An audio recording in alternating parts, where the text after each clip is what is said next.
Hey everyone, welcome back. Today, Exodus chapter 30 in 5 minutes. There's a link down in the description where you can download the PDF that you're about to see up on the screen. It's free on our website if you want to go over there and grab that for personal Bible study or reference later. Okay, when did the events of chapter 30 take place? The children of Israel, the Israelite nation, got out of slavery in Egypt about 1491 BC.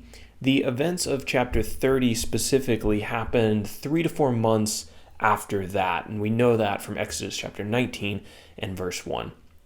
In terms of our main characters, we have God and Moses, and God has been having a conversation with Moses for quite a while, letting him know his instructions for how Moses is supposed to construct this tabernacle, this special tent where God's presence was going to dwell among his people.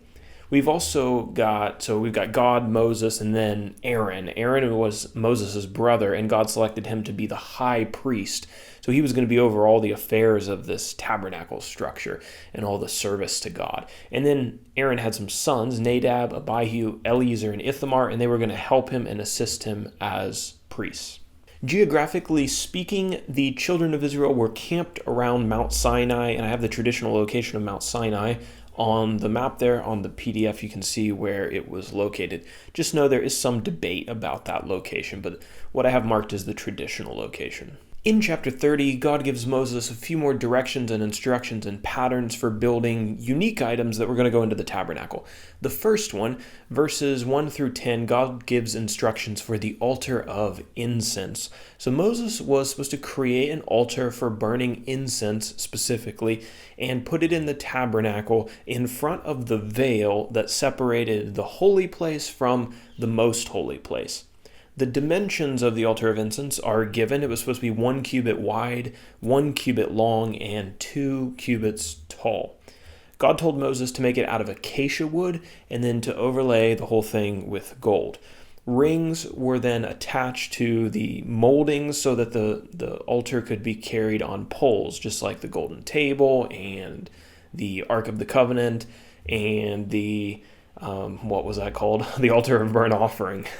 Aaron was to offer incense on this altar every single morning and every single evening. And once a year, Aaron would, quote, make atonement on the altar.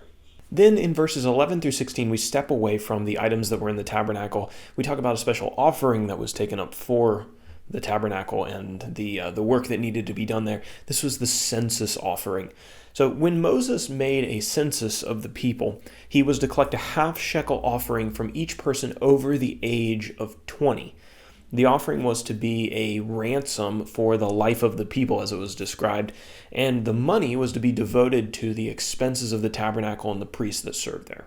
In verses 17 through 21, we talk about God's instructions for the bronze basin, the washing basin. Moses was to have a bronze basin constructed, which would sit between the tabernacle tent and the bronze altar.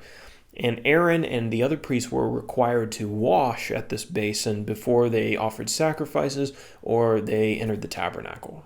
And then finally, in verses 22 through 38, we're going to talk about the oil of anointing and the tabernacle incense. So there was special oil and special incense that were used for the service in the tabernacle, and that's what these were. The Lord told Moses to take liquid myrrh, cinnamon, aromatic cane, cassia, and olive oil, and to make a holy anointing oil.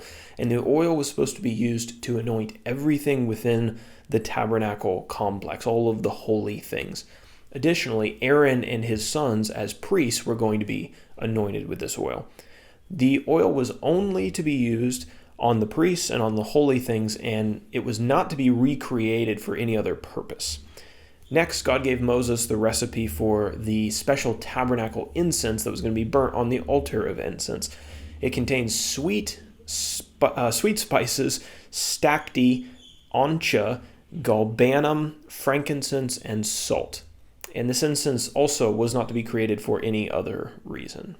So that is Exodus chapter 30. Sorry if I was a little distracted there at the end. There's construction going on across the street, and there's this guy with this squeaky wheelbarrow. And I was going to film several videos today, but I think we're just going to do this one because that is driving me insane.